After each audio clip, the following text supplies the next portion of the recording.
Barekapreneur sekalian, Procis lovers, dan para peserta webinar Sukses Bersama Procis. Selamat siang semuanya, apa kabar? Saya yakin Anda semua pasti bersemangat dan sudah siap menerima berbagai macam ide, informasi, maupun tips-tips yang penting bagi Anda. Salam sehat untuk Anda semua. Saya yakin Anda semua begitu semangat, sehat, dan penuh dengan keyakinan bahwa kita akan melalui masa pandemi ini dengan sekuat-kuatnya, dengan begitu semangat bahwa kita akan melalui hari-hari yang penuh tantangan ini dengan sebaik-baiknya.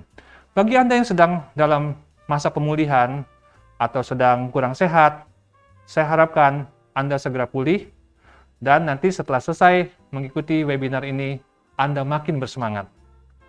Sebelum kita memulai webinar yang kita selenggarakan di tanggal 27 Juli ini adalah webinar edisi bulan Juli. Webinar ini akan ada terus sampai bulan Desember setiap bulannya bersama Procis. Dan untuk itu, pastikan Anda selalu ikuti webinar ini. Kenapa? Setiap kali Anda ikut webinar kali ini, Anda akan mendapatkan satu nomor undian. Semakin banyak Anda ikutin webinar bersama Procis ini, maka nomor undian Anda akan semakin banyak. Sehingga Anda ada kans semakin besar untuk mendapatkan hadiah undian berupa 1. Smartphone atau mesin penyeduh kopi kekinian. Pasti cocok untuk menikmati hari-hari selama masa pandemi di mana Anda banyak work from home atau bekerja di rumah bersama keluarga. Ya. Nah, sebelum saya memulai memberikan materi webinar bersama dua pembicara, dua narasumber yang juga memang berkualitas dengan berbagai ide-ide maupun berbagai masukan yang penting bagi kita, saya akan memberikan beberapa informasi terlebih dahulu bahwa nanti pada saat acara ini ada sesi-sesi tanya jawab ya, yang tidak perlu menunggu sesi tanya jawabnya sampai akhir. Di pembicara pertama ada sesi pertama dan sesi kedua tanya jawabnya, dan untuk pembicara kedua setelah yang bersangkutan memberikan materi mengenai informasi dari resep ataupun bahan-bahan yang lainnya. Ya, silakan Anda ajukan pertanyaan. Bagi penanya yang pertanyaannya saya bacakan, Anda akan mendapatkan hadiah dari Procis dan dari Bareka. Ya, kemudian juga nanti selesai acara, jangan lupa di dalam chat sudah ada tautan bagi Anda untuk mendownload kuesioner dari Bareka. Silakan Anda isi kuesionernya selesai acara ya, dan kirim ke Bareka. Kemudian bagi 5 pengisi kuesioner yang terpilih akan mendapatkan hadiah dari Bareka ya. Kemudian juga bagi nanti di ujung acara yang mengikuti acara kegiatan member get member untuk webinar kali ini, yang mana membernya banyak dan memenuhi persyaratan, akan diumumkan siapa namanya untuk mendapatkan hadiah dari Procis. Baik, sebelum kita nanti mengundang pembicara pertama memberikan informasi berbagai wawasan yang sudah disiapkan oleh yang bersangkutan, perkenankan saya memberikan kata pengantar dari saya dulu ya. Hari ini, pagi ini ketika saya bangun tidur, biasanya saya selalu rajin membaca surat kabar, dan saya masih berlangganan surat kabar sampai hari ini ya. Memang membaca surat kabar cetak menurut saya yang sudah terbiasa dari kecil membaca surat kabar jauh lebih nikmat daripada melihat di layar smartphone yang menurut saya layarnya terlalu kecil ya. Nah, ada yang menarik di hari ini ya beritanya. Yang pertama adalah berita mengenai bahwa ternyata para wirausahawan lebih skeptis atau kurang yakin lah dalam menghadapi masa-masa pandemi ya. Maklumlah pandemi ini kan sudah berlangsung 1,5 tahun lebih. Beban pengusaha kan ganda.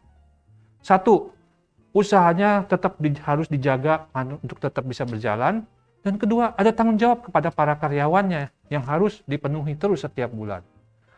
Maka dengan kondisi semacam itu, kalau kita bandingkan antara pengusaha dengan tenaga kerja dan non tenaga kerja seperti ibu rumah tangga, mahasiswa, pensiunan, dan sebagainya, ternyata yang paling confident, paling yakin adalah tenaga kerja.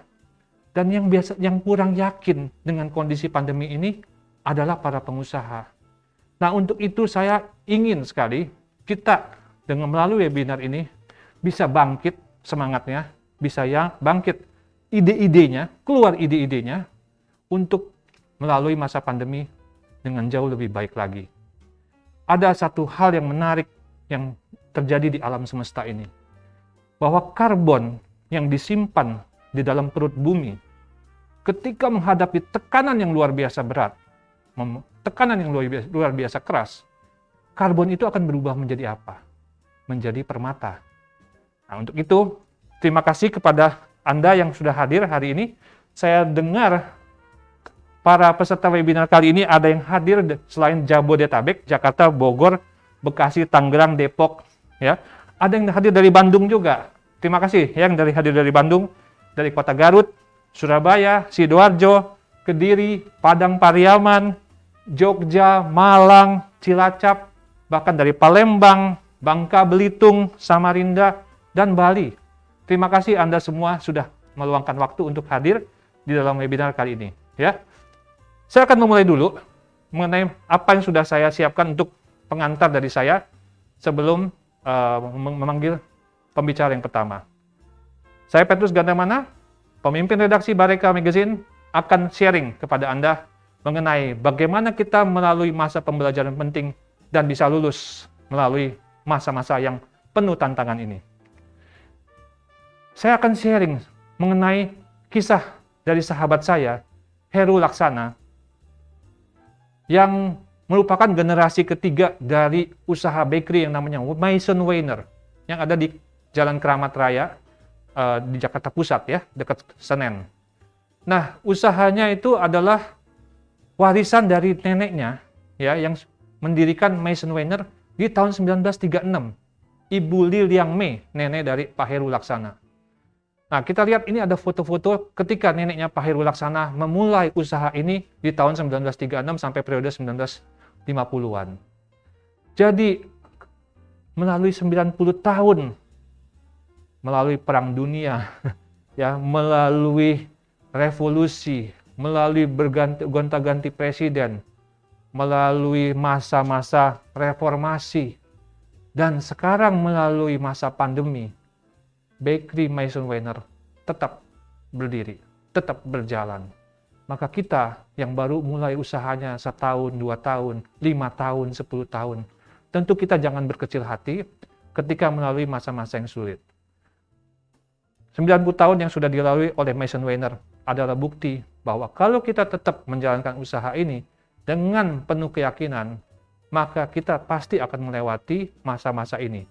Yang diperlukan sekarang adalah, di zaman saat ini adalah kreativitas. Ya, yang penting bagaimana bagi kita untuk bisa membuat usaha kita itu menjadi unik, menjadi pilihan bagi konsumen yang berubah cara berbelanjanya, behavior-nya berubah. Nah, saya ada buku yang menarik yang saya beli tahun lalu pas masa pandemi, ya. Ini judulnya adalah 10 Lessons for a Post-Pandemic World. Jadi 10 pelajaran penting yang terjadi setelah dunia menghadapi masa-masa pandemi ini. Pengarangnya adalah Farid Zakaria. Farid Zakaria adalah seorang kolumnis top dari majalah Time, majalah Newsweek, dan juga pembawa acara di CNN, ya. Dan kebetulan ibu dari Farid Zakaria tahun ini meninggal karena COVID. Ya. Jadi Farid Zakaria ini keturunan India yang menjadi warga negara Amerika dan merupakan kolumnis top di Amerika. Ya. Beliau adalah lulusan dari Harvard University. Pelajaran yang penting yang di-sharing dari Farid Zakaria adalah sebagai berikut. Bahwa sebenarnya berpuluh-puluh tahun negara-negara mempersiapkan persenjataan untuk kalau terjadi peperangan, ternyata perangnya sekarang bukan dengan senjata dengan negara lain, tapi dengan virus yang kecil dan tidak kelihatan. Dan karena kondisi ini, tidak siap manusia dengan perang semacam ini. Dan jangan lupa, kita ada perang satu lagi yang sekarang sudah hadir di depan mata, yaitu perang akibat pemanasan global. Cuaca iklim berubah. Kita tahu bahwa dalam semingguan ini, di Jerman, berbagai negara Eropa, Belanda, Austria, dilanda banjir besar. Ya, mereka kaget ada banjir begitu besar, dan di China juga ada banjir begitu besar di musim panas ini, ya. Sementara di negara yang lain seperti di Iran, ya, di India, menghadapi panas yang begitu luar biasa terik sampai bendungan-bendungan kering.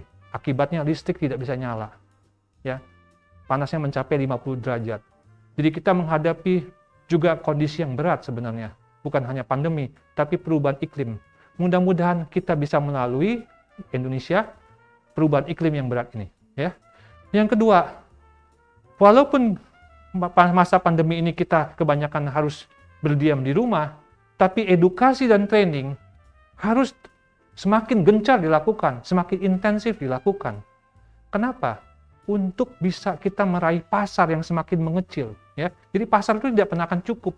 Masa normal pasar tidak cukup.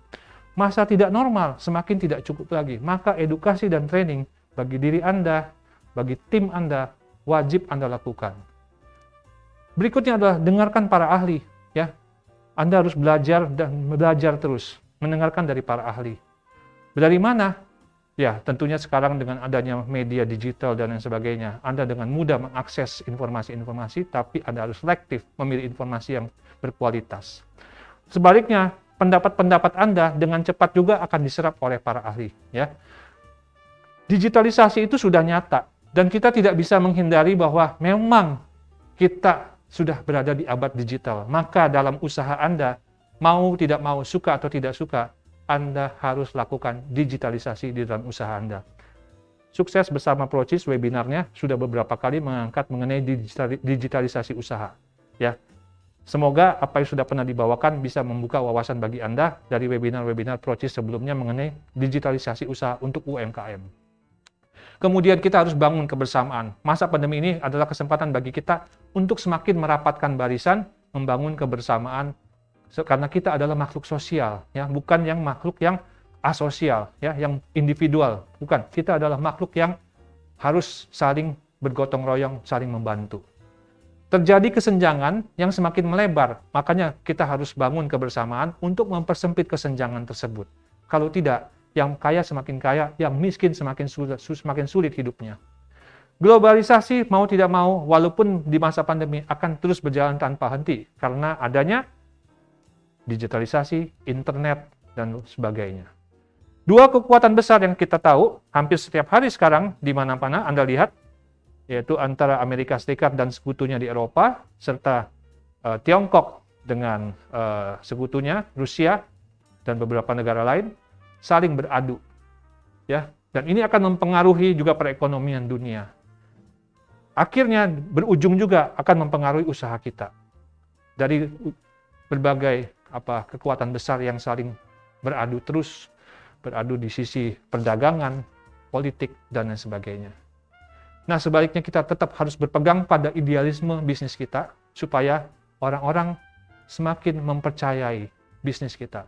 Ingat, bisnis bisa berlangsung sekian lama, bukan karena produk Anda hebat, bukan karena produk Anda murah, tapi karena pelanggan Anda percaya pada Anda, percaya pada idealisme Anda, sehingga mereka menaruh Anda di nomor 1 dalam pilihan belanja mereka. Dan akhirnya kita semua memahami bahwa kita tidak pernah tahu apa yang akan terjadi, termasuk pandemi ini sekalipun, ya. Bahkan kita waktu di awal tahun 2020 ketika sudah mendengar yang namanya virus COVID ada di Tiongkok, kita masih berkeyakinan mungkin pada saat itu tidak akan sampai ke negara kita. Tapi ternyata akhirnya menyebar ke seluruh dunia, dan hari ini kita menghadapi pandemi yang cukup berat, ya, sehingga akhirnya harus dilakukan PPKM darurat oleh pemerintah.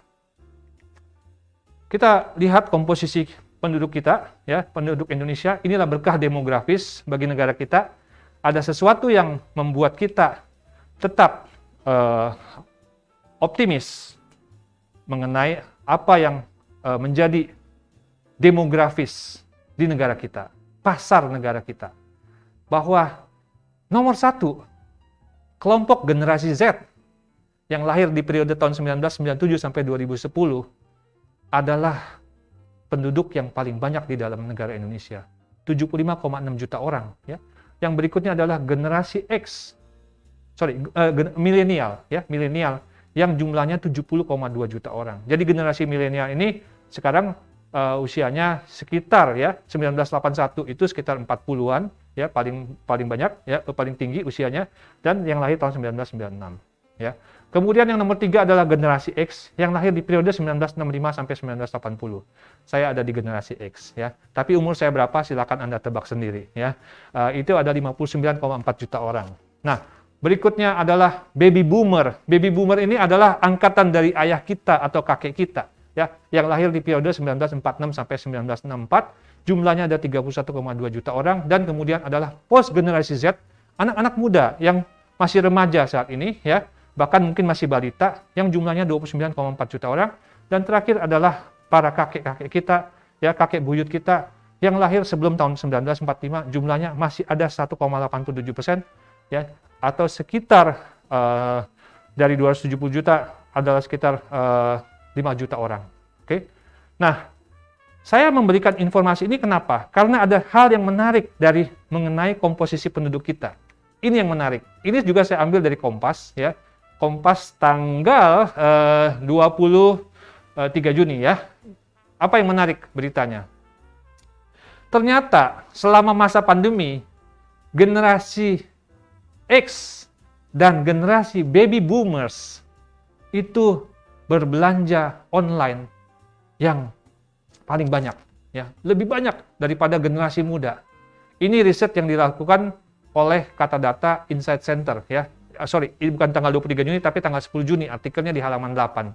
Sampelnya diambil dari 10 juta transaksi, ya, dari 6 marketplace utama, yaitu Tokopedia, Bukalapak, Blibli, Shopee, Lazada, dan sebagainya.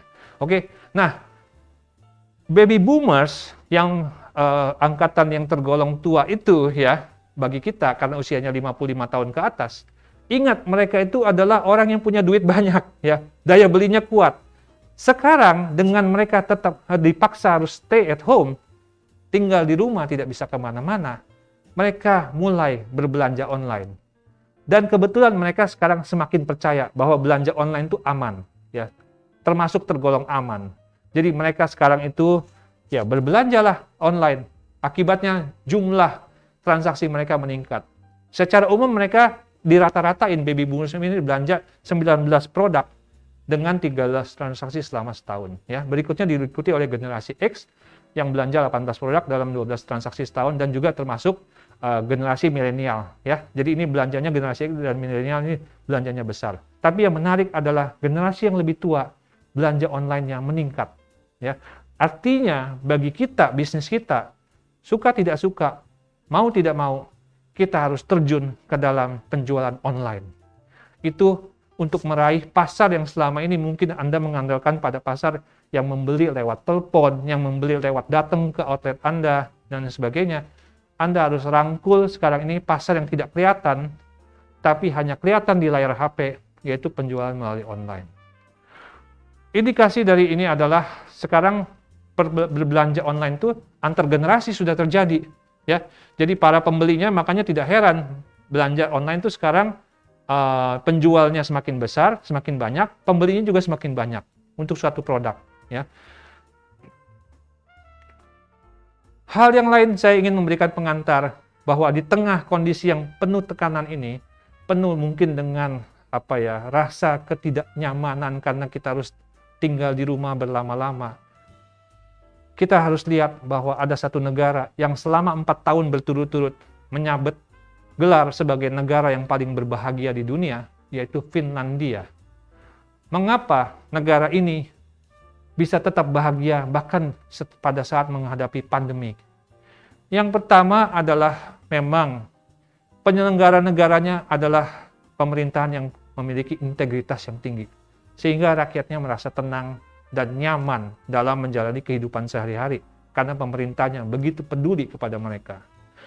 Namun yang kedua adalah sisi yang terkait dengan diri mereka sendiri. Bahwa mereka ternyata adalah negara yang penduduknya itu rajin, bahkan gandrung, tergila-gila dalam membaca buku, majalah, surat kabar, ya, untuk membangun pola pikir kritis. Jadi sejak kecil mereka sudah dibiasakan membaca buku, ya, mengakses informasi dari media-media yang terpercaya, bagaimana mengecek bahwa informasi ini propaganda ataukah berita yang memang benar-benar objektif dan layak dipercaya. Sejak kecil mereka sudah dibiasakan dari sekolah. Ya. Nah, dengan pola pikir kritis itu, mereka tidak mudah terombang-ambing oleh berita-berita yang tidak jelas, ya, yang membuat mereka jadi tambah khawatir setiap hari. Penduduknya hanya 5,5 juta Finlandia ini, tapi penyewaan buku di perpustakaannya mencapai 68 juta buku setahun. Ya, bisa kita bayangkan luar biasa orang Finlandia itu kegandrungannya dalam membaca buku. Mereka menganalisis berita dengan kritis, ya, dan paham bahwa ada informasi yang banyak berseliweran di dunia maya, kebanyakan adalah informasi yang tidak berkualitas. Ya, sehingga mereka tidak mau dikooptasi oleh informasi-informasi yang tidak bermutu tersebut untuk menghilangkan stres jadinya, ya. Itulah kunci bahagia. Pendidikannya harus berkualitas tinggi, jadi menjadi guru di sana tidak mudah, ya. Paling sedikit harus lulusan S2, kebanyakan S3, ya. Dan gratis, ya, mulai dari TK sampai perguruan tinggi. Nah, itu semua bisa terlaksana tentunya karena ada pajak yang disediakan oleh masyarakat, yang dibayarkan oleh masyarakat. Pajaknya berkeadilan, ya, sehingga disebut gotong royong. Penduduk yang kaya membayar pajak lebih besar daripada penduduk yang tidak seberuntung yang kaya. Itu yang menjadi kunci dari bagaimana penduduk Finlandia bisa menyabet 4 tahun berturut-turut sebagai negara yang paling berbahagia di dunia.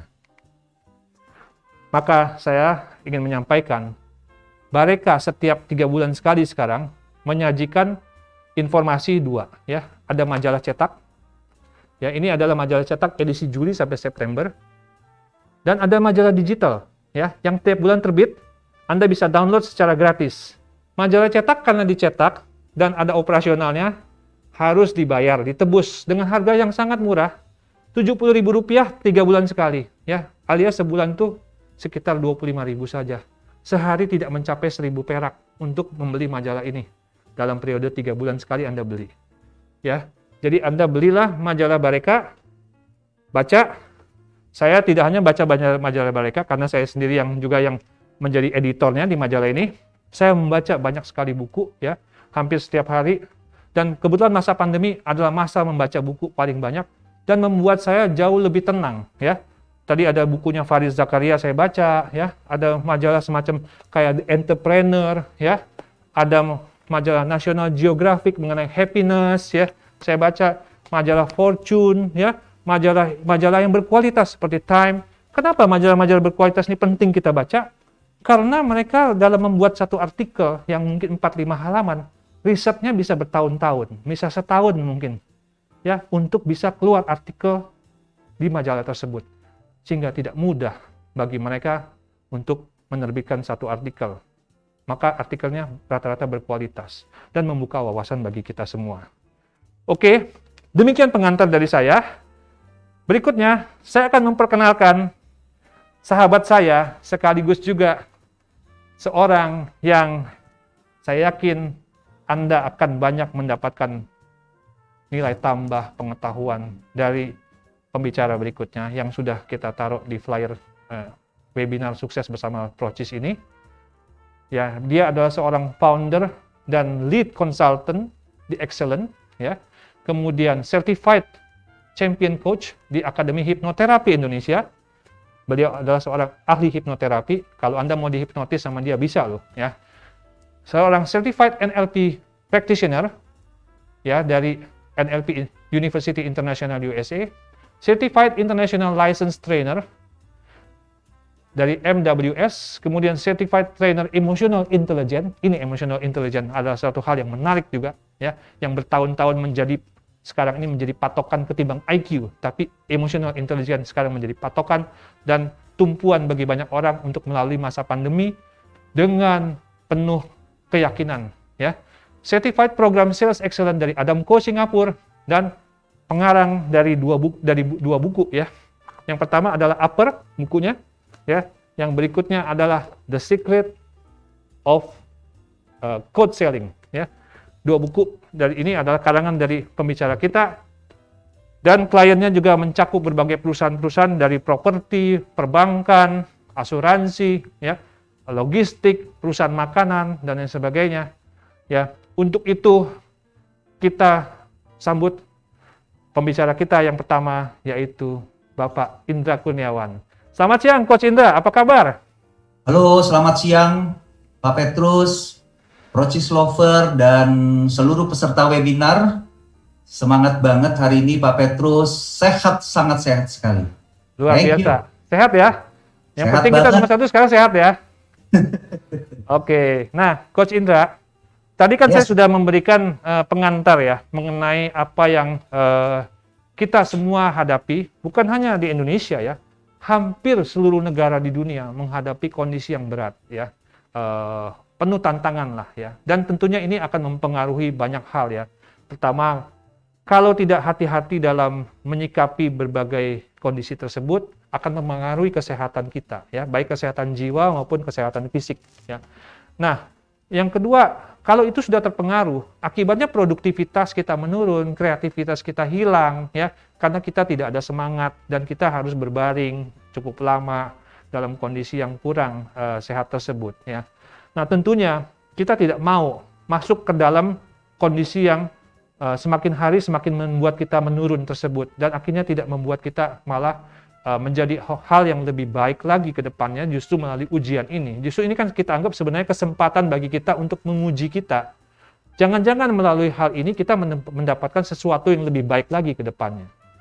Nah, sebagai seorang coach yang tadi saya sudah bacakan berbagai kredensialnya, silakan Coach Indra berbagi mengenai pendapat coach, apa yang harus dihadapi dan diperbaiki dalam diri setiap orang. Dan nanti setelah kira-kira 2 sesi dari coach, silakan coach, saya akan buka pertanyaan ya dari peserta. Bagi peserta yang mau tanya, silakan. Dan bagi 3 penanya yang saya bacakan pertanyaannya akan mendapatkan hadiah. Silakan Coach Indra. Terima kasih Pak Petrus. Rekan-rekan minum dulu ya, biar santai. Silakan diminum dulu. Nah, saya akan tampilkan slide saya, rekan-rekan. Hari ini topik yang kita akan bahas adalah rahasia tetap produktif dan kreatif di kondisi darurat. Ya, rahasia tetap kreatif dan produktif di saat kondisi darurat. Ini menarik banget topiknya. Saya izin rekan-rekan sambil nulis-nulis ya, supaya rekan-rekan mendapatkan pemahaman apa yang saya jelaskan semakin mantap. Saya izin share. Nah, saya akan jelaskan yang pertama adalah tentang higher level thinking versus lower level thinking. Ya, saya sambil nulis. Sudah terlihat whiteboard saya? Sudah ya? Ya. Nah, rekan-rekan, kalau tadi Anda melihat judul topik kita, ada 2 poin. Poin yang pertama adalah tetap produktif dan kreatif. Lalu kondisi darurat. Ini ada 2 poin. Saya sambil tulis ya. Berarti di sini ada sebuah kondisi darurat.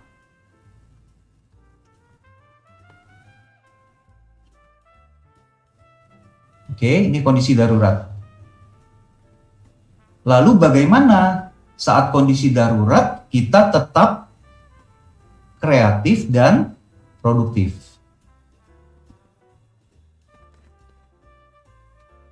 Nah, kita akan kupas nih, rekan-rekan ya, satu persatu. Yang pertama mengenai kondisi darurat. Saya ingin samakan persepsi dulu rekan-rekan.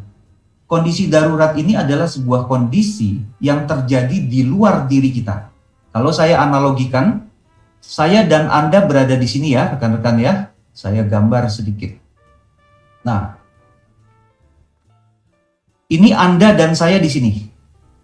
Kita sama-sama menghadapi sebuah situasi kondisi darurat.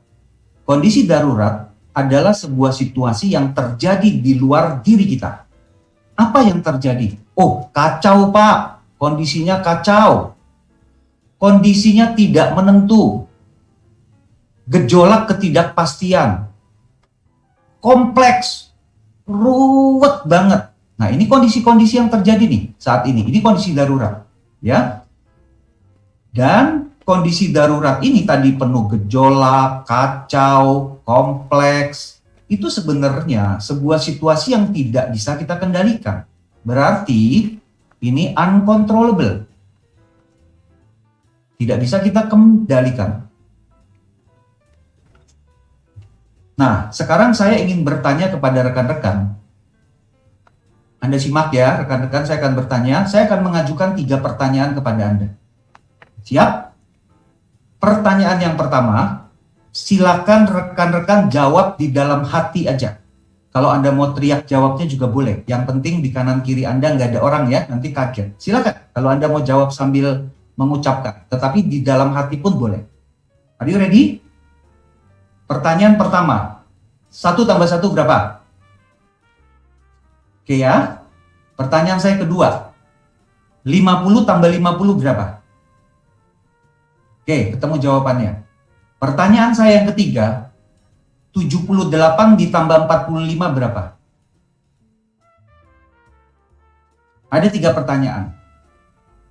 Yuk kita bahas. Pada saat saya bertanya kepada Anda pertanyaan pertama, kira-kira Anda jawabnya cepat nggak? Oh, cepat banget. Pertanyaan kedua gimana jawabnya? Oh, cepat banget. Betul? Itu yang Anda rasakan, rekan-rekan? Lalu, pada saat saya bertanya pertanyaan ketiga, kira-kira Anda gimana? Oh, Anda mulai nggak secepat pertanyaan, tidak secepat menjawab pertanyaan nomor 1 dan 2. Kenapa? Karena dibutuhkan proses berpikir. 78 ditambah 54 berapa? Di sini terjadi aktivitas. Di dalam otak kita terjadi aktivitas. Nah, saya ingin menunjukkan analogi ini kepada rekan-rekan. Kalau misalnya kondisi tidak darurat, itu adalah sebuah kondisi yang sudah biasa kita hadapi. Pada saat kita menghadapi situasi yang normal, di dalam otak kita udah ada sirkuit.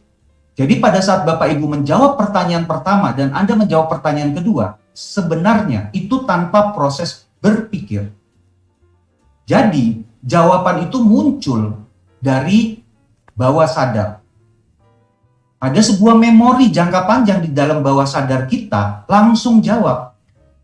Tetapi pada saat saya bertanya 78 ditambah 54, Anda mulai membangun sirkuit baru karena 78 dan ditambah 54 tidak ada di memori. Jawaban tersebut Anda bisa dapatkan melalui proses berpikir. Anda tidak bisa memberikan jawaban melalui proses bawah sadar. Sama, situasi kondisi darurat saat ini, kita perlu membangun sirkuit baru di dalam otak kita. Kalau kita tetap menggunakan sirkuit yang lama yang ada di dalam otak kita, maka yang akan muncul adalah perasaan ini. Takut, khawatir. Takut dan khawatir itu bukan sesuatu yang buruk. Takut dan khawatir pada saat muncul di dalam diri kita, it's okay.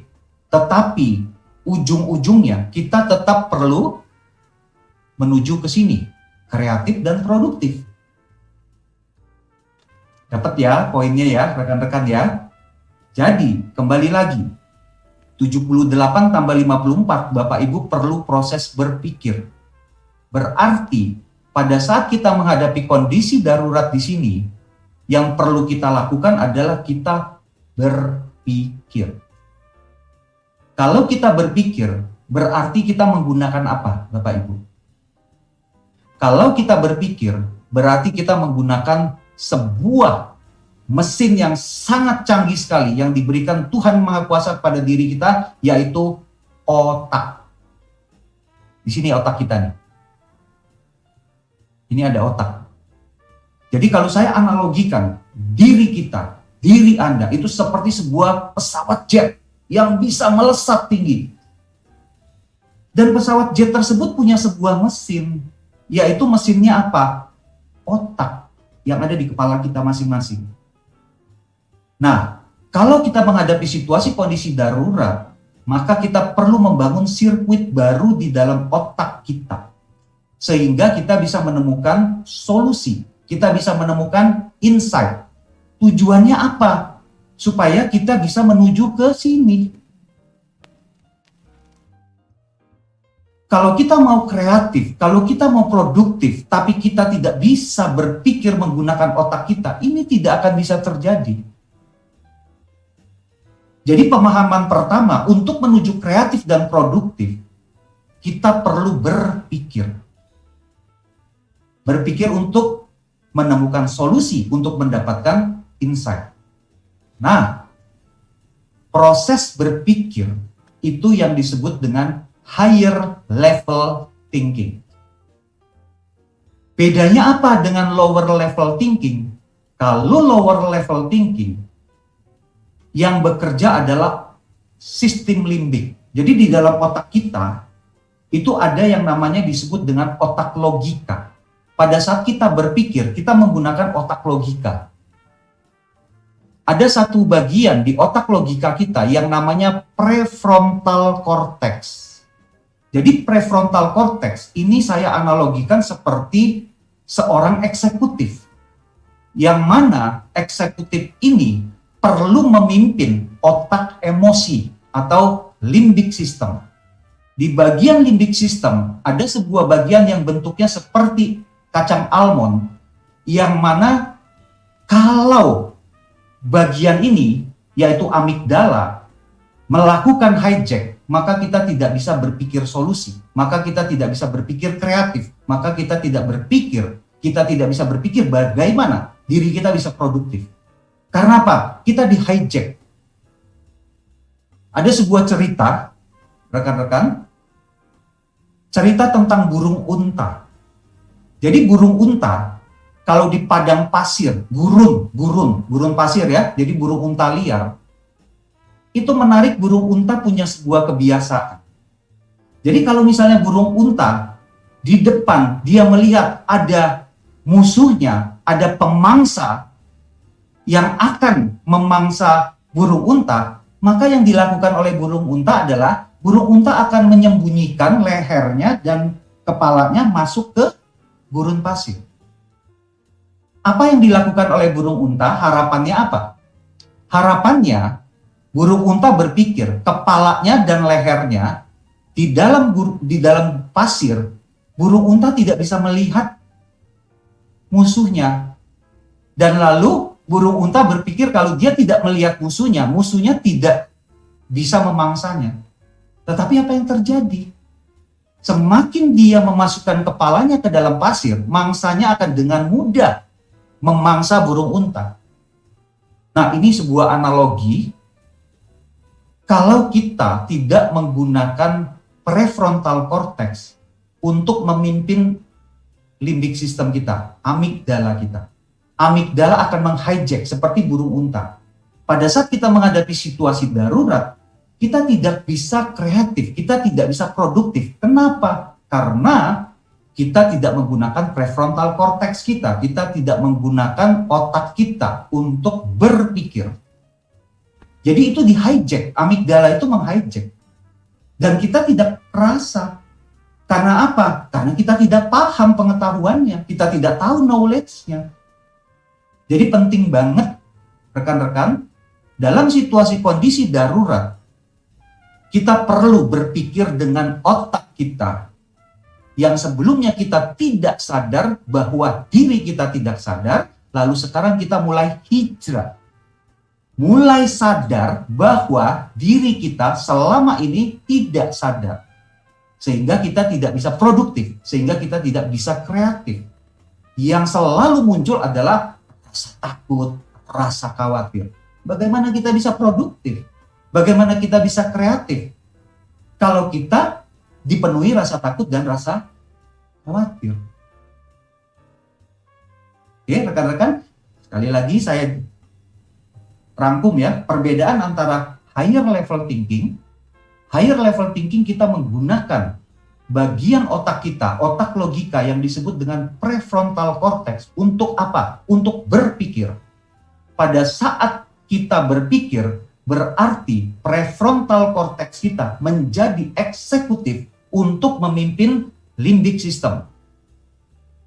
Kalau limbic system tidak dipimpin, dia akan menghijack prefrontal cortex sehingga kita tidak bisa berbuat apa-apa. Jadi kuncinya untuk menuju kreatif, untuk menuju produktif, benahi dulu yang di sini. Hijrah dulu dari orang yang tidak sadar bahwa selama ini tidak sadar menjadi orang yang sadar bahwa selama ini saya tidak sadar. Oke. Nah, pada saat kita sudah hijrah, kita sudah melakukan higher level thinking, diri kita berubah jadi seperti ini. Saya analogikan.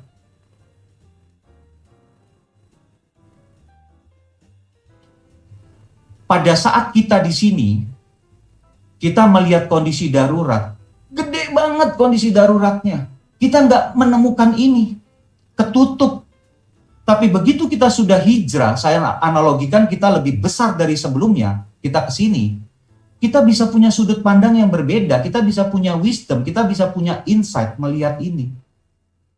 Nah, itulah higher level thinking. Kalau kita tidak gunakan prefrontal cortex, ini akan ketutup. Dan kita fokusnya akan ke sini terus. Ke sini terus. Nah, nanti saya akan lanjutkan ya, rekan-rekan, saya akan lanjutkan. Poin kedua adalah bagaimana kita melakukan ini. Saya akan berikan contoh-contoh praktis kepada rekan-rekan. Tetapi poinnya yang paling penting rekan-rekan pahami. Kondisi darurat itu adalah sebuah situasi yang tidak bisa kita kendalikan. Dan itu terjadi di luar diri kita. Yang bisa dikendalikan apa? Gunakan otak kita untuk berpikir sehingga kita bisa produktif, kita bisa kreatif. Bagaimana caranya? Aktifkan prefrontal cortex kita. Nanti saya akan jelaskan di akhir, saya akan jelaskan sebuah framework yang saya bangun dari pengalaman saya. Frameworknya namanya AHA, seperti itu. Sabar ya. Silakan Pak Petrus. Coach Indra, Ya, mengenai di mana energi akan mengalir. ya. Fokus, tadi saya sudah gambarkan. Pada saat diri saya kecil, saya akan melihat situasi kondisi darurat besar banget. Berarti apa? Energi saya mengarah ke kondisi darurat. Saya fokus ke hal-hal yang justru melemahkan diri saya. Tetapi kalau saya berubah jadi besar, saya menggunakan higher level thinking, saya analogikan diri saya berubah, diri saya hijrah. Saya fokusnya bukan lagi ke kondisi darurat, tapi saya fokusnya ke kondisi ideal yang saya inginkan, yaitu saya ingin produktif, saya ingin kreatif. Jadi, fokusnya adalah ke arah produktif dan kreatif. Nah, saya jelaskan lagi ya, fokusnya adalah fokus 3M. Clear ya, rekan-rekan ya? Yang ini saya hapus dulu ya rekan-rekan ya, sudah dapat poinnya ya. Nanti saya akan jelaskan yang ini. Atau saya tulis di sini dulu deh, supaya rekan-rekan nanti nggak hilang pengertiannya. Jadi energi, itu tergantung fokus kita mengarah kemana. Pada saat kita fokusnya ke kondisi darurat, mikirin kacau, kompleks, ketidakpastian, energi kita pasti akan ke sini. Dan nggak akan mikirin yang ini. Tetapi kalau fokus kita ke sini, gimana caranya, apa yang saya perlu pelajari supaya saya bisa lebih kreatif, supaya saya bisa lebih produktif, berarti energi kita arahkan ke sini. Fokus kita ke sini. Nanti ya, sabar ya rekan-rekan ya. Gimana cara kreatif dan produktifnya nanti saya sharingkan berdasarkan pengalaman saya. Karena saya juga kena dampak. As a trainer and as a coach, saya juga kena dampak. Dan dampaknya juga sangat besar. Saya ingat banget Februari 2020 saya terakhir memberikan training di Hotel Discovery Ancol. Tiba-tiba setelah itu awal Maret dilakukan pandemi, freeze semua training dan coachingnya. Tapi nanti saya beritahu kepada Anda, saya sharingkan kepada rekan-rekan bagaimana saya bisa menuju produktif dan kreatif. Saya berikan tips praktisnya kepada Anda. Rahasianya rekan-rekan, fokus kita adalah ke 3M. M yang pertama adalah fokusnya adalah kita memberikan value. Nanti slide-nya saya tunjukkan kepada Anda. Sekarang saya jelaskan aja langsung. Memberikan value dulu, nanti slide-nya ada. Lalu yang kedua itu adalah menciptakan kualitas. Coach Indra, nanti jangan Ya. dibahas satu-satu dulu. Coach boleh Oh. jelasin 3M-nya, namanya masing-masing apa. Oh, Tapi oke. sebelum kita masuk, nanti kita ada penanya yang sudah masuk ya. Oke, good. Coach Saya, silakan jelaskan. saya ulangi ya, fokusnya di ini aja. Value, quality atau kualitas, dan satu lagi adalah fokusnya ke goal. Kalau kita fokusnya ke sini, pasti kita nanti akan menuju ke sini. Value, quality, dan goal. Mencapai goal, memberikan value, lalu menciptakan quality, menciptakan kualitas. Demikian Pak Petrus, nanti kita sambung ya. Oke. Wah, terlalu semangat ini. Mantap. Ya, luar biasa Coach Indra untuk sharingnya dari yang awal dulu bagaimana kita memahami kerja otak kita dan kita harus bisa menguasai otak kita, jangan sampai dibajak atau di hijack ya oleh ketakutan kita, kekhawatiran kita yang ada di prefrontal ya kalau nggak salah ya Coach ya. Ya, otak Oke. logika. Makanya Otak. kalau kita bilang kan, mikir dong, lu mikir. Nggak pernah kita bilang, mikir dong di... Sorry, itu saya yang bagian bawah. Nggak pernah. Karena apa? Prefrontal cortex memang adanya di sini. Sini. Di depan. Kalau otak kita dibedah, prefrontal cortex itu memang adanya di sini. Makanya kita ngomong, mikir dong, lu mikir. Nggak, mikir dong. Karena dompet kita di belakang. Nggak, kenapa? Karena mikir memang pakai otak gitu loh. Oke. Seperti itu Pak Petrus. Nah, Coach Indra, dengan penjelasan Coach yang baru awal segitu aja, ini penanya, ada 3 penanya yang terpilih dan pertanyaannya, wah luar biasa. Kalau saya bacakan ini, saya sendiri jadi bahagia sekaligus terkejut dengan kualitas pertanyaan mereka. Nanti ketiga Yes. penanya ini akan dapat hadiah dari Procis dan dari Bareka ya. Oke, penanya pertama namanya Adista dari Jakarta ya. Selamat siang Pak, di masa pandemi ini sangat banyak sekali orang yang kehilangan pekerjaan dan menutup usahanya karena sudah tidak bisa tahan lagi di masa pandemi ini. Sedangkan saya saat ini sudah banyak juga orang yang berjualan online di masa pandemi, namun masih banyak orang awam yang tidak paham dunia digital sehingga kesulitan untuk memulai berjualan secara online untuk bisa terus mempertahankan usahanya. Pertanyaan saya, bagaimana cara mengedukasi orang yang tidak paham dunia digital bisa ikut terjun dan melek akan dunia digital? Dan adakah tips dan trik untuk memulai usaha rumahan agar tetap cuan di masa pandemi seperti ini? Oke, nanti Coach Indra jawab sebagian, saya jawab sebagian mengenai pertanyaan ini dari Pak Adista. Menurut saya, ya berjualan online Anda mulai dulu dengan yang sederhana. Anda start dengan hal yang ada di HP Anda. Contohnya WhatsApp, ya teman-teman Anda. Anda yang namanya jualan, ya nggak boleh malu, nggak boleh takut, nggak boleh khawatir juga ya bahwa jualan online itu yang menawarkan. Yang penting yang kita tawarkan adalah sesuatu yang baik ya. Memakai kita punya sosial media, Instagram, Facebook. Dan tidak perlu jadi sarjana yang pinter-pinter kok untuk jualan online itu. Banyak teman-teman saya yang sukses jualan online, pendidikannya bukannya sarjana yang lulusan cum laude ya. Jadi Anda yang penting mau dan berani untuk menawarkan. Itu kalau Anda akhirnya nanti yakin melalui itu Anda mau buka toko di marketplace seperti di Tokopedia, Blibli dan sebagainya, prosedurnya juga mudah ya. Marketplace itu sangat memberikan kemudahan untuk bagi para pengusaha pemula, orang-orang pribadi ya, UKM. Itu sangat didorong karena jumlahnya besar sekali ya, dan disitulah transaksi menjadi ramai. Yang penting dalam menjual online seperti juga jualan fisik ya, adalah menjaga kepercayaan dan tetap bersemangat mencari ide-ide baru terus supaya produk Anda, layanan Anda tidak sama seperti orang lain, tidak menjadi generik produk Anda, tidak menjadi hal yang sepertinya ya ini harganya sama, kenapa saya harus beli dari Anda? Saya cari yang lain. Dan tidak harus melulu yang lebih murah yang dipilih kadang-kadang, tapi yang lebih dipercaya, yang kualitas barangnya lebih baik. Itu yang sering kadang-kadang yang menjadi pilihan juga. Dan banyak pengalaman-pengalaman semacam itu. Itu sharing dari saya. Dan nanti ada pembicara kedua yang juga akan memberikan ide bagaimana cuan.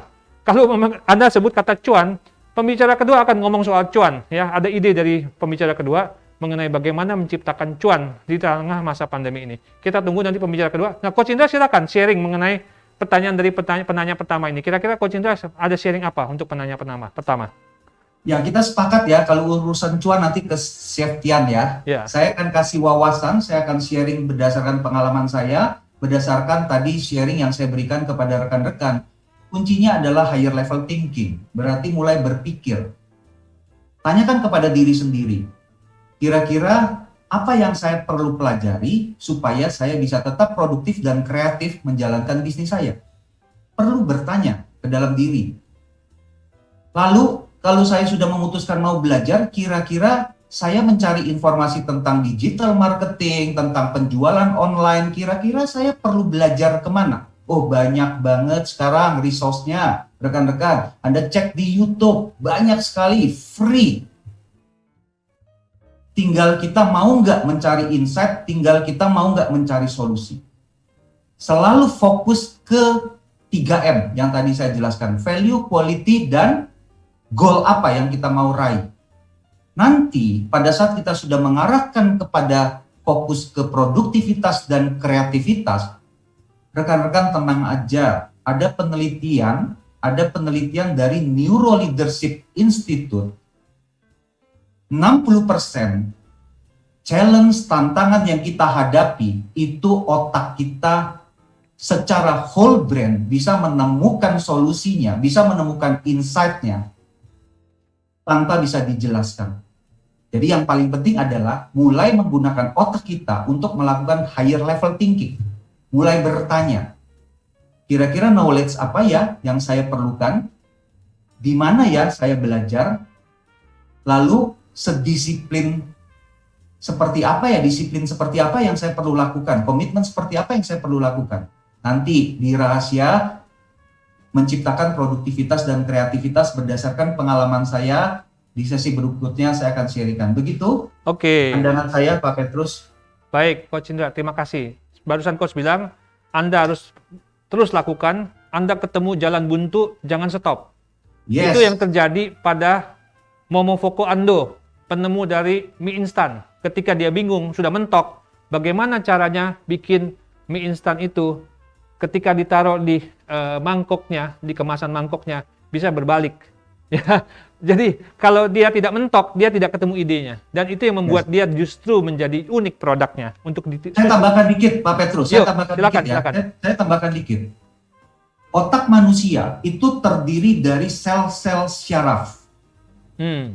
Berdasarkan ilmu neuroscience modern, sel-sel syaraf di otak manusia itu jumlahnya ada 100 miliar. Kurang lebih. Dan pada saat kita belajar sesuatu, maka akan terjadi sambungan antara satu neuron dengan neuron yang baru yang disebut dengan sinaps. Coba rekan-rekan bayangkan, kalau kita punya 100 miliar neuron dalam menghadapi kondisi darurat dan kita mau berpikir, kita mau mencari solusi, kita mau belajar, kita fokus ke kreativitas dan produktivitas, kebayang nggak akan terjadi berapa sambungan sinaps baru? Tadi masih ingat pertanyaan saya? Pada saat saya bertanya 78 ditambah 45 berapa, kita berpikir sejenak. Nah, pada saat kita berpikir, itulah kita sedang menyambungkan antara satu neuron dengan neuron yang lain. Jadi pada saat siang hari ini, nanti rekan-rekan mendengarkan penjelasan Chef-Tian, bagaimana supaya cuan, itu akan terjadi satu sambungan sinaps baru. Nah, tantangannya, mau nggak kita menyambungkan neuron ini? Atau kita selalu berpikir pada saat mendapatkan penjelasan dari Chef-Tian, kita lalu bicaranya begini, ya itu kan Chef-Tian, saya kan nggak mungkin.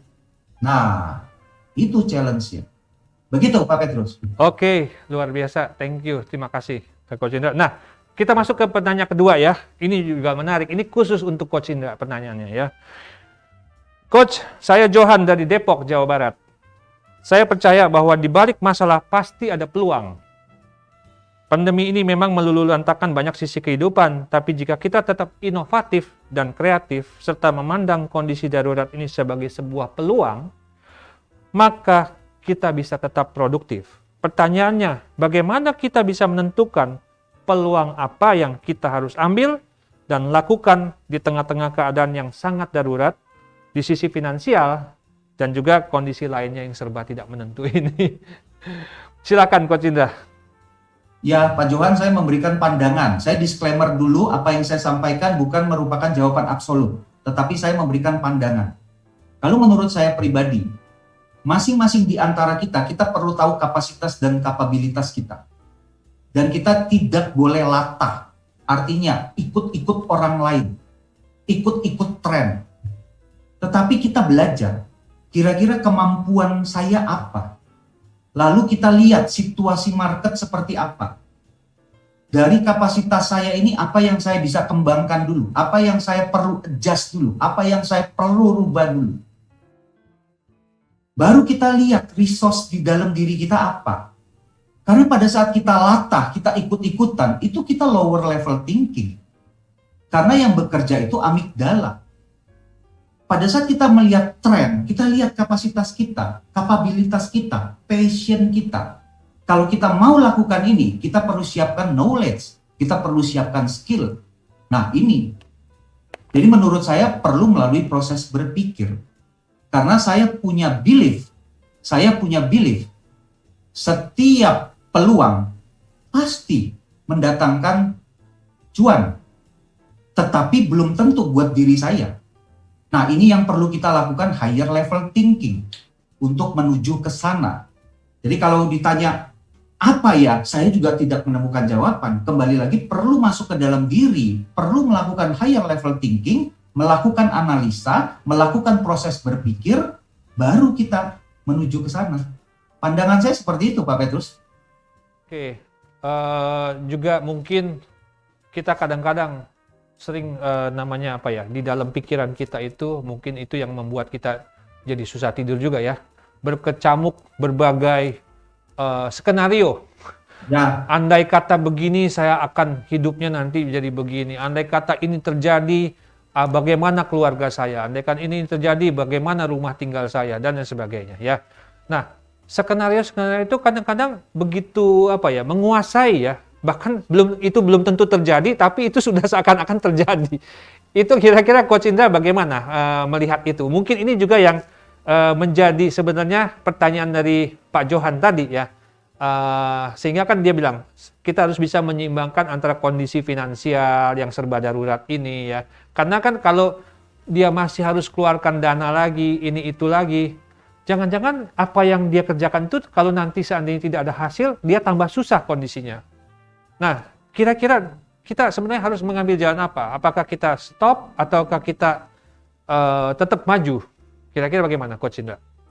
Bisa jadi, thank you Pak Petrus, bisa jadi kalau kita kekurangan resource, kita bisa kolaborasi. Ya, itu kata. Yang saya lakukan sekarang, saya tahu kapasitas kapabilitas saya, dan saya tahu dengan situasi pandemi, dengan kondisi saat ini, saya ada sesuatu yang kurang dari resource saya. Saya berkolaborasi, dan saya lakukan. Saya berkolaborasi dengan trainer lain, saya berkolaborasi dengan institusi lain. Karena saya yakin, saya ada kekurangan dan saya tidak ada resource nih. Sebagai contoh ya misalnya, saya kekurangan resource. Saya kolaborasi. Kan pada saat saya bisa menjual diri saya, dalam tanda kutip saya bisa bercerita, saya punya kemampuan seperti ini loh. Kalau kita kombinasikan, kita sinergikan, kita kolaborasikan, nanti ada sesuatu yang bisa kita dapatkan bersama. Nah, ini yang saya lakukan. Jadi, pada saat saya menyadari bahwa saya ada kekurangan resource, saya tidak berhenti di situ. Banyak kok orang-orang di luar sana ya, rekan-rekan, masih banyak yang punya uang. Banyak yang punya uang. Tinggal kita mau nggak bercerita, kita mau nggak menjual diri kita. Nah, kembali lagi, bisa nggak kita menjual diri kita? Bisa nggak kita bercerita tentang kapasitas kapabilitas kita? Nah, itu sebuah knowledge lagi, sebuah skill lagi. Tetapi bisa dipelajari. Bisa. Saya selalu meyakini, patokan saya neuron. Saya sangat meyakini. Kalau kita mau menciptakan sinaps baru, selalu ada insight. Selalu ada insight. Datang, saya ketemu dengan teman, saya cerita bahwa ini ada sesuatu, saya punya kapasitas, saya punya kapabilitas, yuk support. Gimana nih aturan mainnya? Kolaborasi.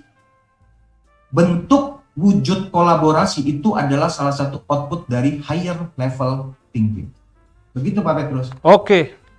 luar biasa kolaborasi, dan memang startup yang sekarang menjadi unicorn itu semua juga mengandalkan bukan hanya dari dirinya sendiri semata, tapi kolaborasi dan support dari pihak luar juga yang percaya pada ide-ide mereka. Oke. Yes. Nah, penanya ketiga sekaligus penanya terakhir untuk sesi pertama dari Coach Indra ya. Dari Rohmi Handayani dari Cilacap. Halo Bu Rohmi dari Cilacap. Halo, Rohmi. Ya. Saya mau bertanya bagaimana meningkatkan kualitas diri agar bisa produktif di saat kondisi darurat pandemi ini. Karena berdagang dan melakukan usaha tentunya membutuhkan modal yang tidak sedikit. Apakah dengan melakukan kegiatan yang bermanfaat seperti melakukan kegiatan penjualan online bisa meningkatkan kreativitas dan produktivitas di masa pandemi? Silakan Coach Indra. Ya, jadi sebenarnya nanti jawaban itu akan terjawab pada saat saya jelaskan berikutnya. Sesi Pak kedua. Petrus. Ya, oke. Ya, di sesi Baik. kedua aja, karena nyambung tuh. Oke. Ya. Yang penting di sesi pertama ini, rekan-rekan memahami dulu. Yang perlu kita lakukan dalam kondisi darurat adalah, poinnya nih ya, poin pentingnya. Kita perlu melakukan higher level thinking. Apa yang dimaksud dengan higher level thinking? Kita berpikir. Kalau kita berpikir berarti apa? Kita gunakan prefrontal cortex kita, bukan yang lain. Itu poinnya. Baik, Coach Indra, sebelum Anda memulai untuk sesi kedua penjelasan dari Coach Indra, sedikit saja untuk Ibu Rohmi Handayani dari Cilacap. Maaf kalau ternyata bukan Ibu ya, karena namanya saya belum clear ini apakah Ibu atau Bapak Rohmi Handayani. Tapi saya ingin sharing sedikit saja. Ya, kalau kita dananya terbatas, untuk penjualan online itu tidak harus dana yang besar kok. Justru karena penjualan online itu justru dananya lebih kecil daripada penjualan fisik ya. Karena fisik kan Anda memerlukan punya tempat dan lain sebagainya, punya karyawan yang untuk bisa mengoperasionalkan tempat tersebut ya. Justru penjualan online itu untuk memotong biaya-biaya yang tidak perlu ada di toko fisik ya. Maka Anda melakukan penjualan online sehingga makanya begitu banyak sekarang ini orang yang terjun dalam penjualan online, termasuk usaha kue-kue, usaha roti. Anda tidak harus punya outlet bakery lagi. Ya, Anda harus tidak perlu punya karyawan yang membukakan pintu untuk tamu dan sebagainya, melayani tamu. Ya, Anda bisa lakukan itu sendiri semua dengan penjualan online. Maka sebenarnya penjualan online bisa membantu Anda dengan modal yang terbatas. Itu kata pengantar dari saya. Coach Indra, silakan lanjutkan dengan sesi yang berikutnya. Waktunya 20 menit untuk Coach Indra sharing ya, maksimal ya. Oke, silakan Coach Indra. Lanjut ya. Saya sambil nulis-nulis lagi. Ini saya hapus dulu ya rekan-rekan ya. Ini saya hapus dulu. Fokusnya 3M. Yaitu memberikan value, lalu menciptakan quality, dan yang ketiga mencapai goal. Ini fokusnya ke sini. Jadi ini fokus. Kalau kita fokus ke sini, ini sebenarnya yang saya pakai supaya saya bisa menuju ke tetap kreatif dan tetap produktif. Saya nggak bicara teori, rekan-rekan, saya cerita pengalaman saya supaya rekan-rekan mendapatkan insight. Tetapi saya disclaimer dulu, apa yang saya sharingkan bukan absolut, ya. Maret 2020, tadi saya ceritakan saya terakhir Februari 2020 memberikan training secara offline, tatap muka. Maret 2020 terjadi pandemi, boom, training and coaching freeze semua. Apakah saya kenal dengan platform Zoom sekarang yang kita pakai, yang saya pakai? Enggak pernah, tahu pun enggak. Saya tahu Skype, tapi saya enggak tahu Zoom. Lalu, yang saya lakukan apa? Prosesnya, higher level thinking. Berarti saya mulai berpikir, saya melihat depan, belakang, kanan, kiri, trainer yang lain mulai memberikan training secara online dengan menggunakan platform Zoom. Saya sebelumnya tidak tahu sama sekali. Lalu apa yang saya lakukan? Saya kontak salah satu teman saya yang lebih memahami tentang teknologi, lalu saya bertanya. Dengan kerendahan hati saya bertanya, "Bro, tolong dong jelasin gua, apa sih Zoom itu?" Ya elah, kata dia, lu Zoom aja nggak tahu. Iya nggak tahu, saya bilang. Dia jelaskan kepada saya, lalu dia sarankan saya, lu download.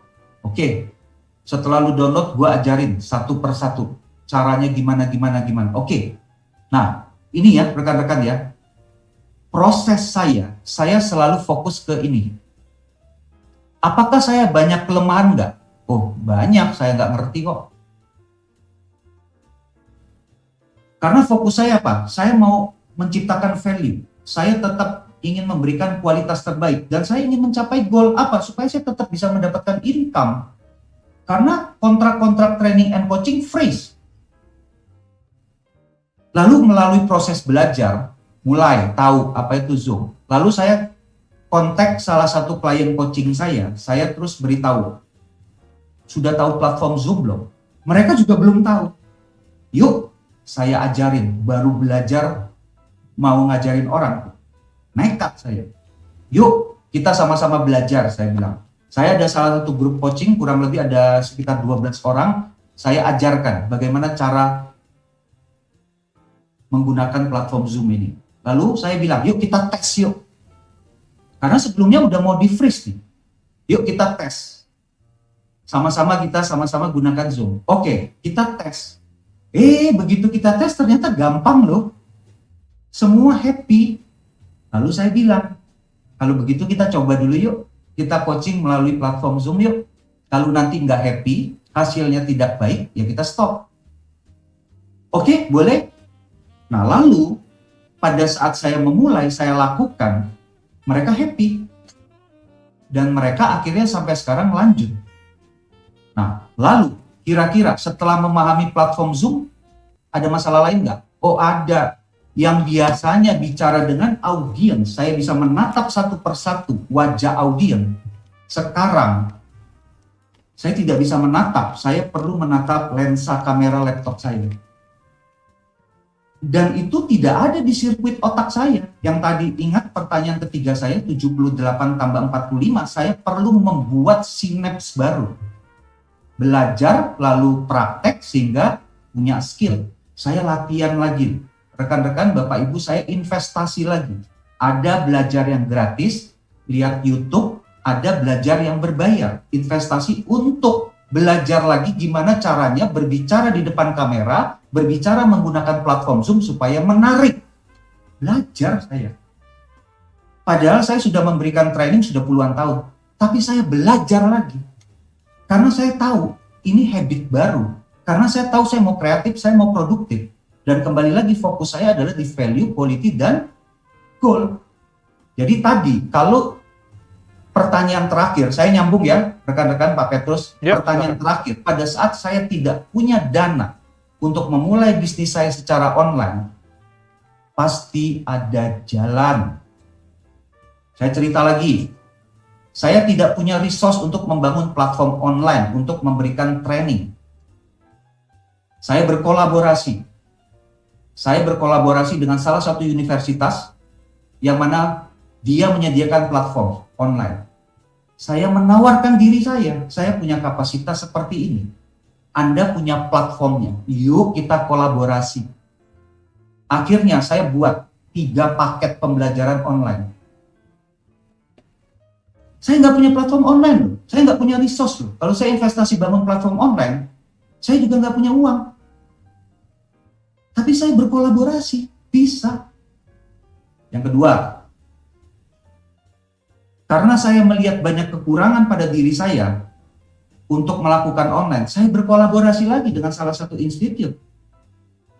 Yang mana dia sudah punya platform, kalau daftar, kalau bayar semua online. Saya tawarkan diri saya. Jadi Bapak Ibu nggak perlu khawatir, Anda punya kapasitas seperti apa, Anda perlu punya keberanian untuk menawarkan diri Anda. Anda perlu punya keberanian untuk memutuskan berkolaborasi. Itu yang membuat rekan-rekan bisa kreatif dan produktif. Jadi yang saya ceritakan, bagaimana rahasianya untuk kreatif dan produktif, yaitu ciptakan value, fokus kepada kualitas, fokus untuk mencapai goal. Satu lagi rekan-rekan, masker, saya tunjukkan rekan-rekan, masker itu adalah fungsinya untuk melindungi, betul? Saya tahu ada seorang pengusaha dari Bali, saya tahunya dari sosial media. Saya tahu bisnis utamanya bukan masker. Tetapi saya lihat dia muncul kreativitasnya.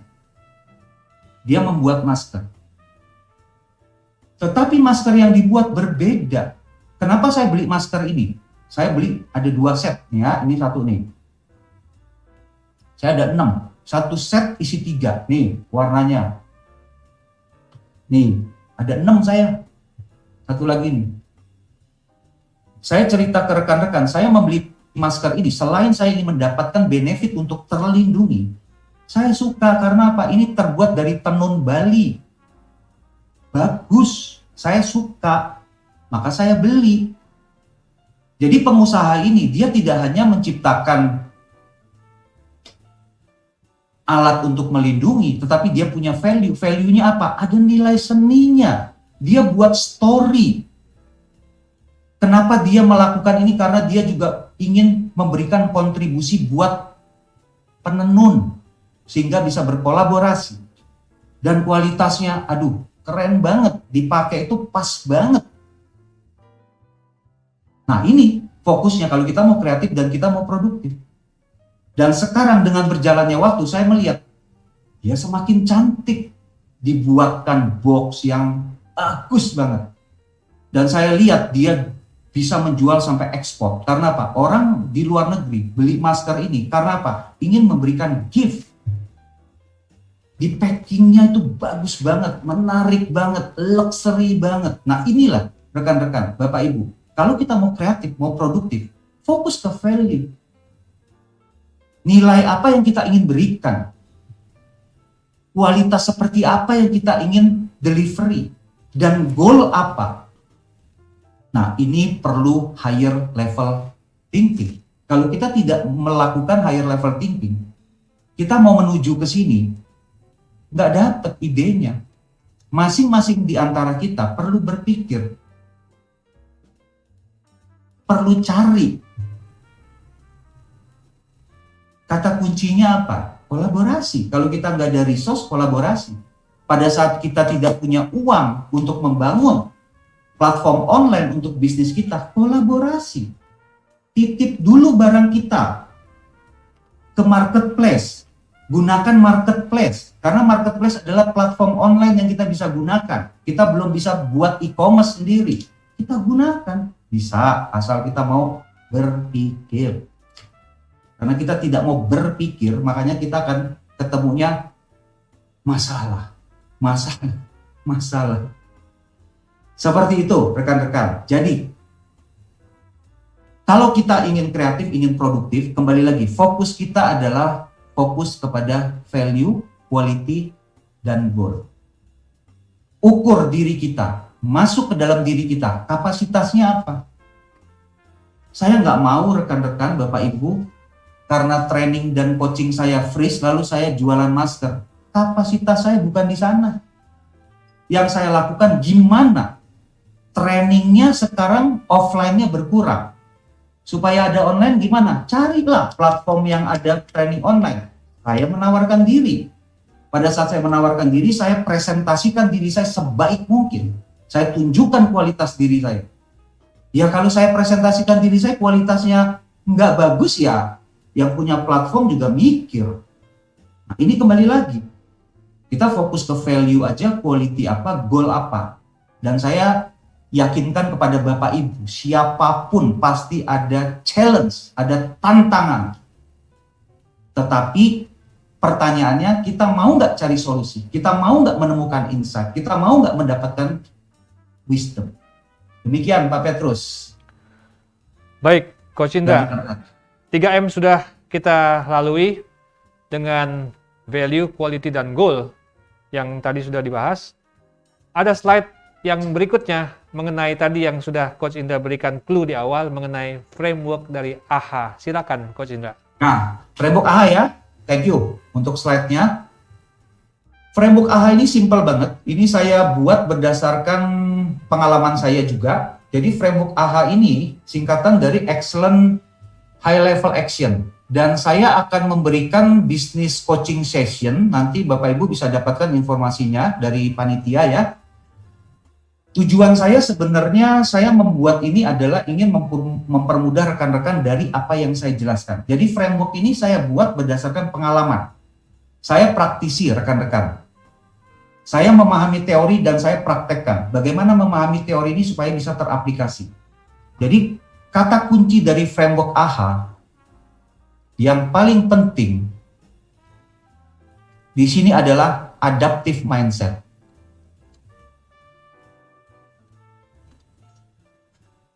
Banyak orang sudah berubah saat ini. Dari nggak pakai masker, keluar perlu pakai masker. Dari yang sebelumnya bisa kongko-kongko, sekarang bicara-bicaranya, kongko-kongkonya, ngobrol-ngobrolnya melalui online, melalui platform Zoom. Kita sudah berubah. Tetapi berubah belum tentu beradaptasi. Kalau kita sudah beradaptasi berarti apa? Kita sudah melihat kondisi darurat itu sebagai sesuatu yang membuat kita naik level sehingga kita bisa tetap kreatif dan kita tetap bisa produktif. Berarti kita sudah adaptif.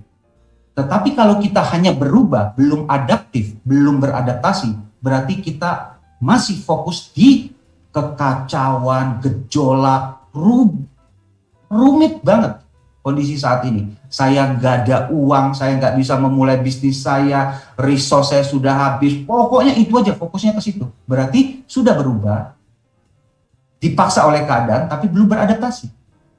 Kalau kita sudah beradaptasi, berarti fokus kita ke kreativitas dan ke produktivitas. Nah, framework yang saya buat, ada 3 poin yang saya sudah jelaskan ke rekan-rekan. Yang pertama adalah fokus di higher level thinking. Fokus di higher level thinking ini ada 3 poin. Yang pertama awareness. Betul-betul understanding situasinya seperti apa dan diterima. Tetapi menerima kondisi bukan berarti kita tidak melakukan apa-apa. Tetapi kita tetap fokus menuju produktivitas, menciptakan kreativitas. Pada saat kita sudah membangun kesadaran dengan higher level thinking, maka kita akan mendapatkan yang kedua adalah reflection. Bapak Ibu, satu-satunya makhluk hidup, ciptaan Tuhan yang Maha Kuasa, yang bisa memikirkan apa yang dipikirkan hanya manusia. Hebat. Saya ulangi ya. Satu-satunya makhluk hidup yang bisa memikirkan apa yang dipikirkan hanya manusia. Hewan tidak bisa. Inilah reflection, itu yang akan membuat kita mendapatkan insight. Kita mendapatkan pencerahan dan kita mendapatkan solusi. Pada saat kita mendapatkan insight, kita akan membuat sinaps baru. Kita membuat sambungan antara satu neuron dengan neuron yang lain. Itu framework saya dari adaptive mindset. Fokus dulu ke higher level thinking. Bangun awareness, bangun kesadaran, lakukan reflection, lalu dapat insight. Lalu yang kedua, fokus ke creativity dan productivity. Berarti fokusnya ketiga, value, quality, dan goal. Dari usaha Bapak Ibu yang sekarang, Bapak Ibu ingin ciptakan value apa buat klien Anda? Dari usaha Bapak Ibu yang sekarang, Bapak Ibu ingin tingkatkan kualitas seperti apa? Dari usaha Bapak Ibu yang sekarang, Bapak Ibu ingin menuju ke goal apa? Itu yang akan membuat Bapak Ibu mendapatkan creativity dan productivity. Saya tidak bisa membahas satu persatu karena saya perlu tahu kondisi bisnis Anda gimana. Kalau Anda menunjukkan cerita secara general, saya tidak bisa tahu. Makanya, perlu lakukan bisnis coaching session. Lalu, yang ketiga, strategi. Strategi itu yang simpel aja, fokus ke 3 hal, operasional. Bagaimana kita memanage operasional? Lalu kita fokus ke marketing.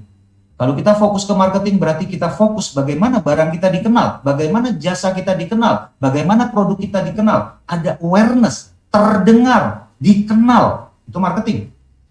Lalu marketing aja cukup nggak? Lu nggak jualan marketing lu sebagus apapun, lu nggak dapat uang. perlu jualan, berarti fokus ke sales.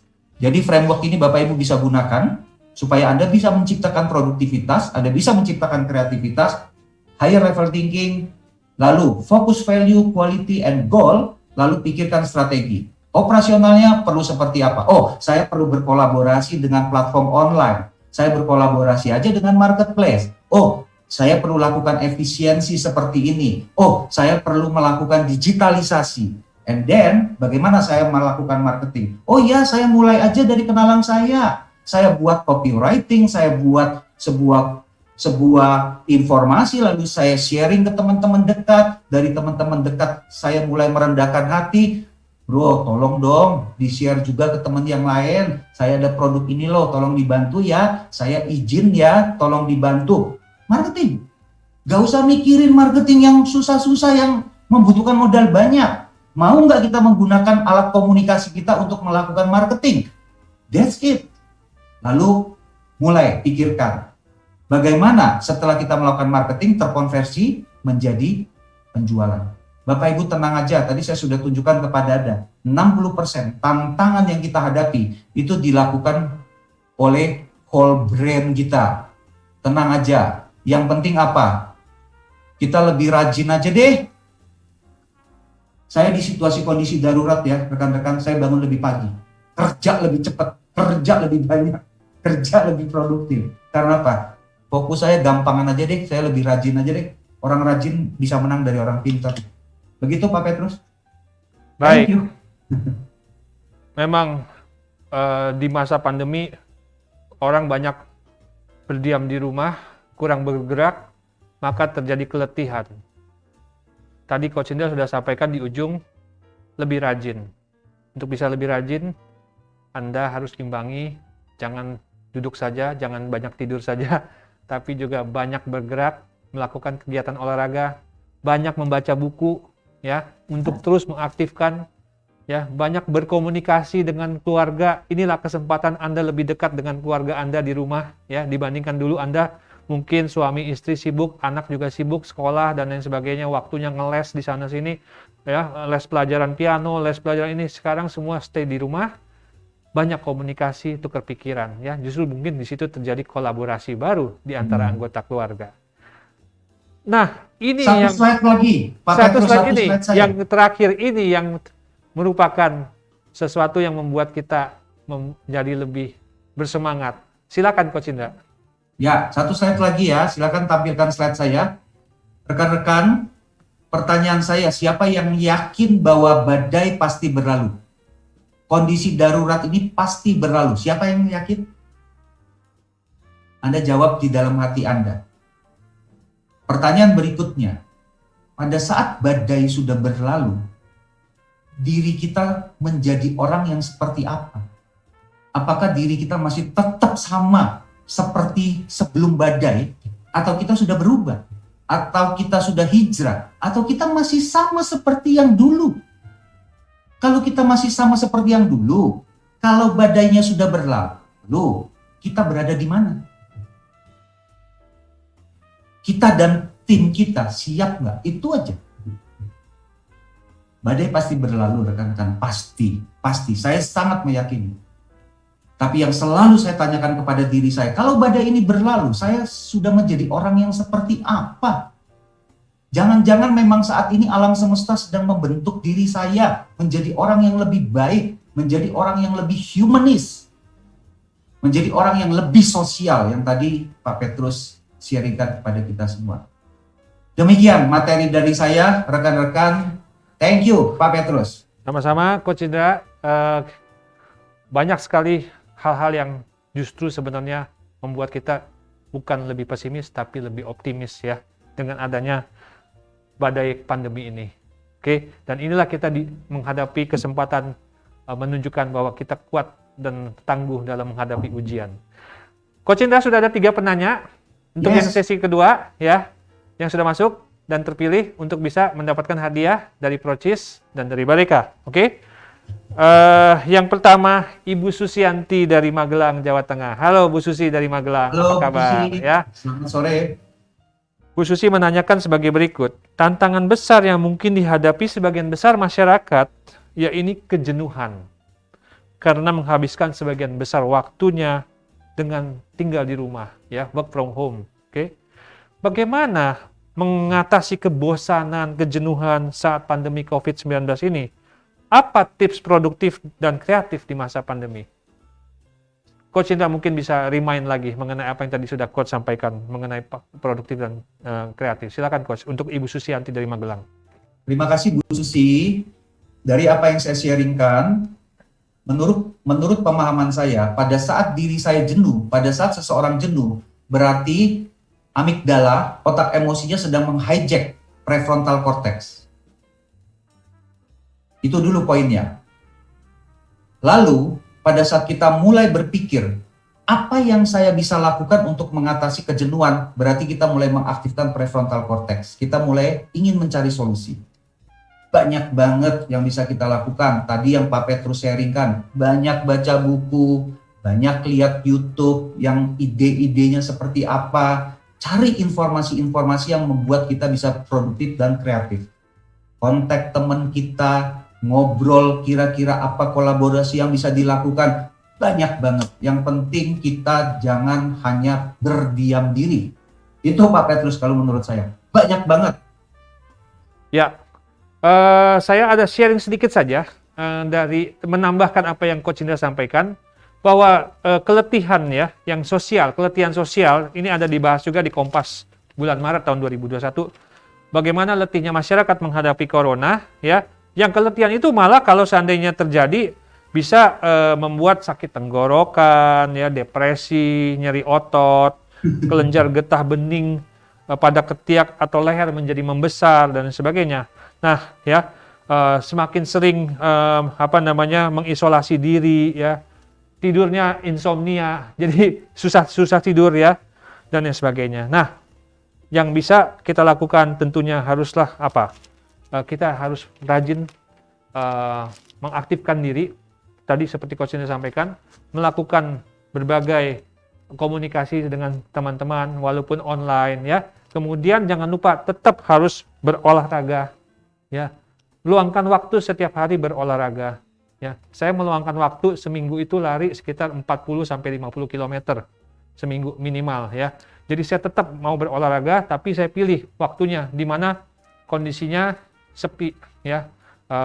Di mana saya kalau lari tidak ada orang yang lalu lalang.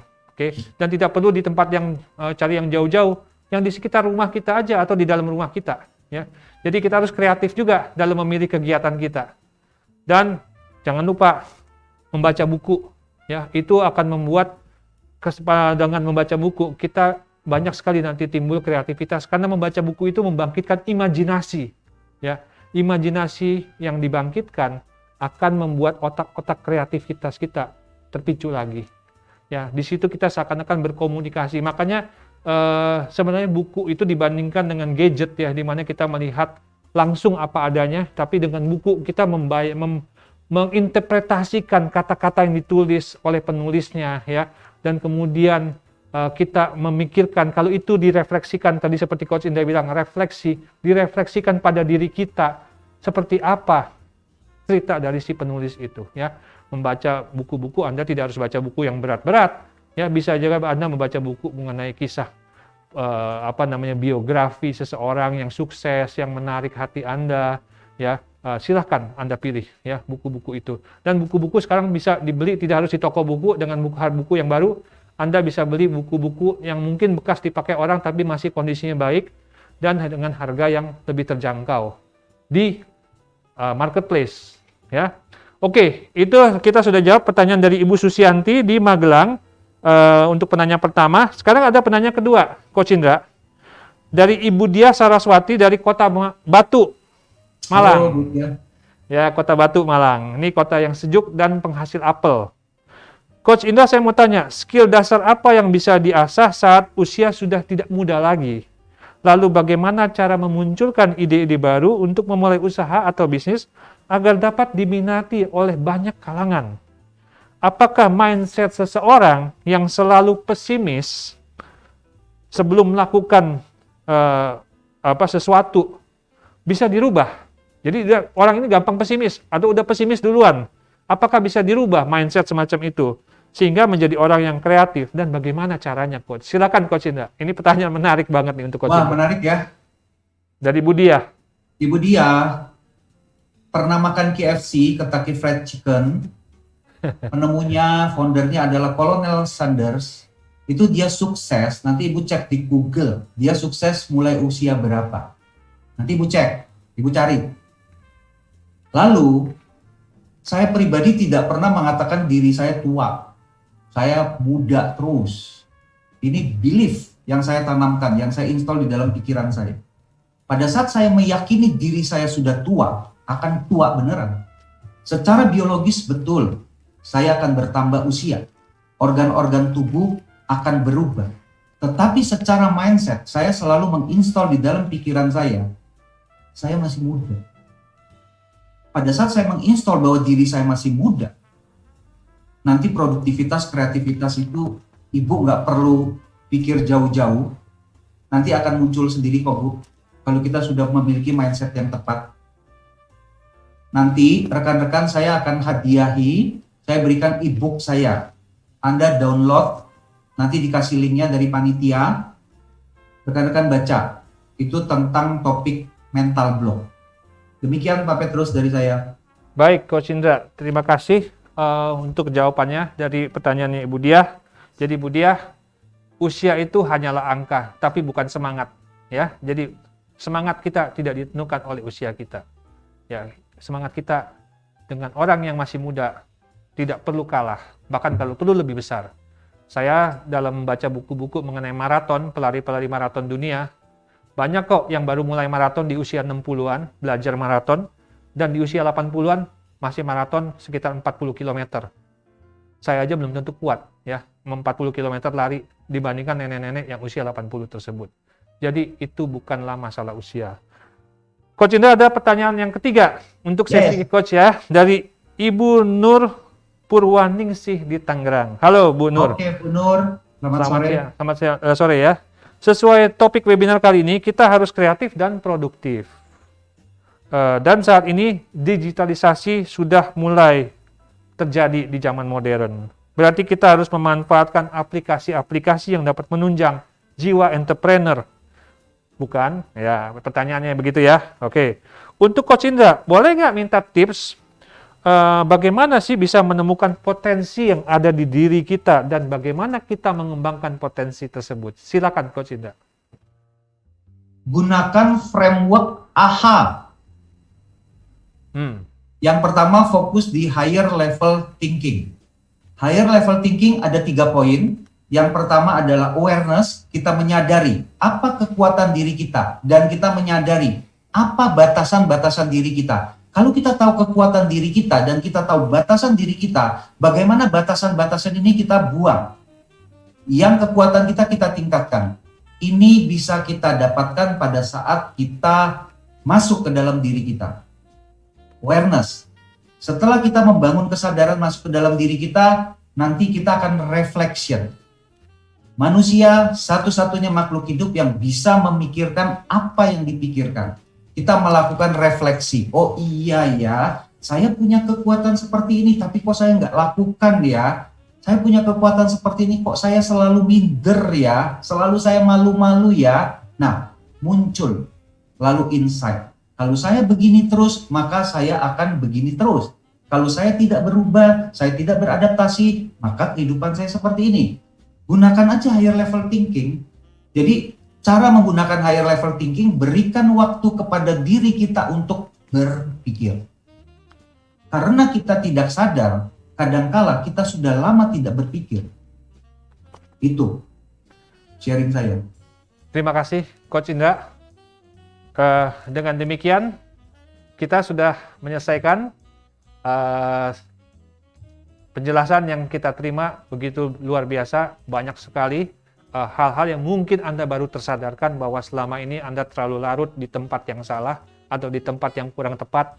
Apa yang disampaikan Coach Indra mudah-mudahan membangkitkan kesadaran Anda, ya, eurekanya Anda keluar, ya, seperti Archimedes ketika menemukan satu ide, keluar kata Eureka ya. Nah, terima kasih kepada Coach Indra Kurniawan Thank you Pak Petrus dan rekan-rekan. Thank you. Dan kami doakan Anda semua tetap dalam keadaan sehat, tetap aman, dan selalu jaga protokol kesehatan.